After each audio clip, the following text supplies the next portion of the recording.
Hello there, it's Jeff here in the Idea Lab, and I've got all the parts to put together our 3D printed portal illusion, so that's what we're going to work on today. You really only need a couple of additional things in order to get this kit together, and that's some kind of glue and probably also some kind of lubricant. For me, I like super glue, so I've got some super glue here, and for lubricant I'm going to try this silicone lubricant. This is O-ring lubricant, but according to the designer you could get away with just about any kind of clear grease or lubricant. They even suggest just using Vaseline if you happen to have some around, so I imagine pretty much anything would work.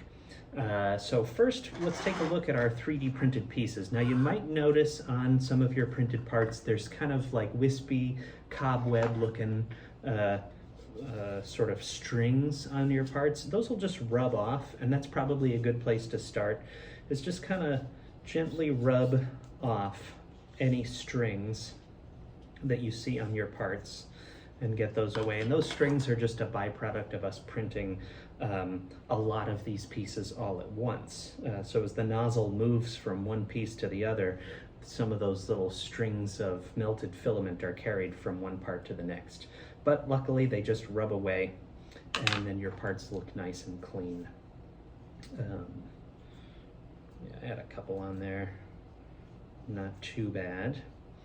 So let's start by looking through the parts here. We've got our base piece, and then our top piece here. We've got our sort of central slider wheel there. We've got these three circles, small, medium, and large. And we've got three of these little black, where'd my third one go? I must have dropped it. We've got three identical little black spacers. I'm gonna have to grab an extra spacer here. In my bag of extras. There it is. There's my third one. Yeah. If somebody has an extra spacer, you might have gotten mine. The other thing before we proceed that I want to talk about is these long pieces. Now these are actually what kind of perform the illusion, the kind of barber pole illusion that makes the whole thing work. And you'll notice on the bases here, they've got, I don't know if you can see that, it's not perfectly cylindrical here. It's got kind of a taper to it. And on the top edge of that taper, you may find that you need to take some sandpaper and just very gently kind of break that edge with some sandpaper on any of these pieces. Yours will be, probably a light green and probably a dark green piece. And depending on which kit you pick up, you'll have this really spirally looking corkscrew piece that's going to be either green or blue or, brown or blue or red, I think were the three colors that we picked up for that one.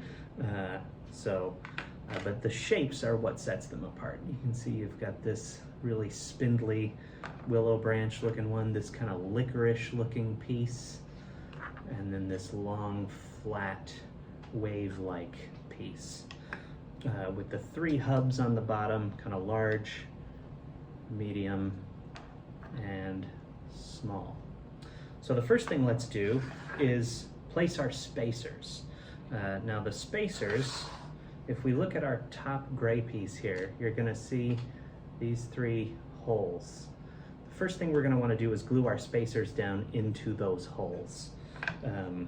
So I'm gonna take my super glue here, and I'm gonna just put the tiniest little dot of glue down into each one of these three holes, just to hold that spacer down in there. There we go, doesn't take much. And I'm gonna take my little spacers and drop them down into the holes. I'm just going to press with my pinky finger and make sure that they end up all the way in there. Kind of bottom those out. Great. Cool. So now I've got my black spacers inside of those three holes. And I'm just going to set this aside while the glue dries. The rest here is sort of like an order of operations kind of puzzle. It's because all these pieces have to go together and fit into this center column here without their bits dropping off. So the first thing I'll do is I'm going to take some of my lubricant here, my silicone lube, and you can see I've got these three rings running around the inside here. These three sort of channels in there. And I'm going to put a little dot of glue kind of on the top edge of each one of those ridged walls that are visible in there, so that the, sorry, did I say glue? I meant lube. I'm going to put a drop of lube on the top edge of each one of those ridges so that it runs down the sides and will lube the outside of that wall, and maybe one little dot of glue on the bottom of each ridge too. So I'm gonna go ahead and really it's fairly arbitrary how you choose to lubricate this. I think just as long as it's sufficiently lubricated, it probably doesn't matter too much where that lubricant ends up. This is just to help everything glide smoothly. There we go. I don't know if you can see that in there, but I've got three little dots of that silicone lubricant. And when the whole machine starts running, that's gonna spread around. I don't feel like I need to go in there and spread it around. It's gonna distribute itself with the motion of the machine. Next bit we wanna put together is we're gonna take a look at this central hub piece. And you'll notice it's got one really smooth side that was printed face down, and one really kind of rough side that was printed face up. Not really rough, but comparatively not quite as flat and smooth. So this is what our central spiral pieces are going to fit into. We're going to start with the center piece, which is the kind of licorice looking, kind of Twizzler looking piece. And I believe that these slot into the you can see how they've got their flat circular side, and then they've got their sort of cross section, the top side there. And if you're holding your little black hub, the rough side is the side that these are going to slot into, and they'll really only fit one way. So if it seems like it's not going to go, don't try to force it. But you can see here how I've got this licorice piece. If I get that rotated correctly, that'll fit right in there like that. Boom. Now we're going to go for this kind of middle spirally piece. That's going to fit into the next hole toward the outside. See that? Boom. And then our long, twisty, flat piece. Kind of coax that in there. There we go. See how all those are now nested together like that? That's great. So now I'm gonna grab all of these together so that they don't come sliding out. Because if you're, you know, these want to just kind of slide like this, like that already kind of works. That's already sort of doing it. But we're just gonna lift the whole thing up and kind of place it in here and wiggle it around so that we can see that those three rings, I'm gonna try and tip this up so that you can see it. Yeah, tricky to get that with the camera, but those three rings on the bottom of our long spiral pieces, those are going to nest down into the grooves, the ring-shaped grooves in the bottom of our base. And that's pretty much it. So now the next things we're going to look at are these three pieces here. Now these fit on the tops. So they sort of mimic the shape of the bottom of the spiral pieces, but they give something for these top grooves to rest into. So we'll start with the smallest one. That's gonna, again, it'll only really fit on there one way, so you'll find the rotation in which it just drops down in there. That's gonna go onto our center kind of licorice looking piece. And then the middle circle, you can see how it's got that little kind of relief cut into it. That's gonna go onto our kind of middle kind of willow branch looking piece here. A little trickier to get that one lined up, but there we go. cool. And our outer piece, that's going to go onto the outer light green kind of wave looking piece here.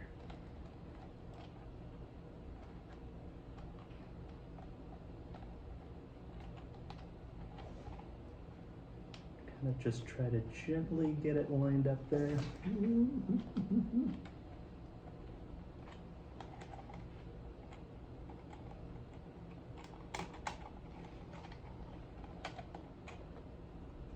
Oops. Okay. This is like that game of Operation. There we go. Got it. So just holding these together, you can see how I've got my 3 rings nested onto the top. So I'm just going to kind of gently leave it like this. If I jostle it too much, these pieces here are going to come flying off. So I'm going to be gentle with it from here on out. I've got my bits, my spacers here. Those are glued in place. I'm going to take this opportunity to put some lubricant in the top of this piece, and it's going to be much harder to lubricate this once it's all glued together. So some of that silicone lubricant, I'm going to do the same thing I did on the other one, which is just place a little bit of lubricant on the insides of those grooves and maybe a dot along the bottom edge as well. And that'll get spread out by the motion of the parts in there. And before I sit the whole thing together, because I'm fairly confident this will work, you know what? No, let's not get ahead of ourselves. Let's test it first. Before we glue it all up, let's proper test it. So we're gonna take our top part and we're gonna get it lined up in such a way that it'll fit. And we're just gonna like gently press it into place like this. And if you need to, you can kind of wiggle these central parts and the whole thing pops together like that. And with those spacers, you can put pressure on the top without pinching all of these central parts down so that they don't move. So if everything works properly, then here we can see the central part will move when you hold down on this top part. Now if you're not holding down, without the thing being glued up, if you're not holding down, it'll come apart. So you want to hold down while you raise and lower this section. And we can see the effect there. It kind of makes it look like these extend up into some interdimensional cavity both above and below. It looks, I don't know, it looks better on camera than it does in person. When I'm this close to it, I kind of have to squint to like get the effect to work on my brain. But overall, I'm really happy with the fluidity of that. Now, if you notice that yours feels a little stiff, the first thing you can do is try to exercise it a little bit, which is like, you know, exercise the moving parts.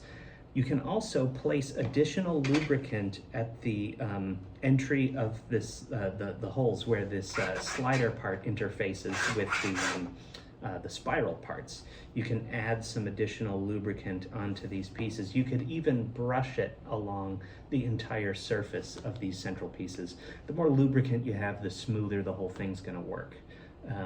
So I'm happy with how this is functioning here. I don't think mine needs any additional lube, so I'm gonna just put that aside for right now. And I'm gonna do the final glue up here. So I'm gonna take my top part off very gently, and I'm gonna put an additional dot of super glue onto the insides of these spacers. You could also apply your glue onto the tops of the posts here, but I'm just gonna do it onto the spacers, kind of keep it all contained in there. Very little's required. Again, this is PLA plastic, so you can use, super glue is gonna work very well. It's gonna bond quickly. You can also use an acrylic glue, that works. Anything that'll bond plastic. Gorilla glue would probably work, as long as you don't use too much. So, just gonna repeat this process, getting that set on there, and boom, there we go. I think I might put something a little heavy on top and just keep that pressed down while the glue sets. Let's see, what do I have? I've got a screwdriver set over here. I'm gonna grab my little screwdriver set. It's just gonna be like a little clamp to hold it down while the glue sets. So I'll give that 15 minutes or so, and I'll come back and see if it looks like it's all together or if I need to add any glue on any of those joints. So let's come back to it in a second. Okay, all right, the glue is all dry now. It's all set, and the device works great. Kind of holds itself down under its own weight and does its interesting little effect there. So I don't know, it'd make a cool little desktop trinket or a, you know, interesting piece of home decor. It's just fun, and it's a super popular model and everybody's printing it, so I'm like, we should print that too. And yeah, this will be on display in the lab, and you get to build one yourself at home. So let us know, as usual, if you have any questions, or if you're, I don't know, missing a part or something like that. Just shoot us an email or give us a call or pay us a visit, and enjoy your 3D printed Portal Illusion kit. We'll see you next time.